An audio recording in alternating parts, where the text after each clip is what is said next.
Di mana ya suara ulama ketika umat mulai terpuruk, mulai membusuk?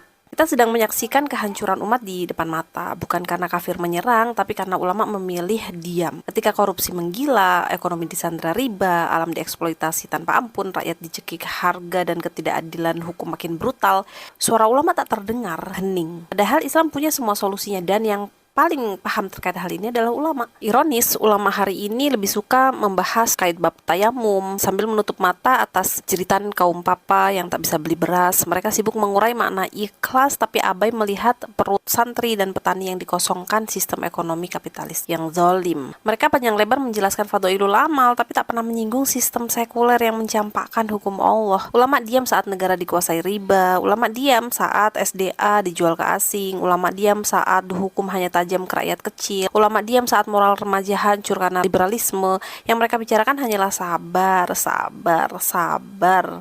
Padahal Islam tak hanya mengajarkan sabar, tapi juga amar ma'ruf nahi mungkar. Karena sabar itu bukan pasif. Mana suara ulama ketika Islam dicampakkan dari ranah politik, ekonomi, hukum, bahkan pendidikan? Mengapa khutbah Jumat tak pernah menyentuh sistem yang nyata-nyata menghancurkan umat?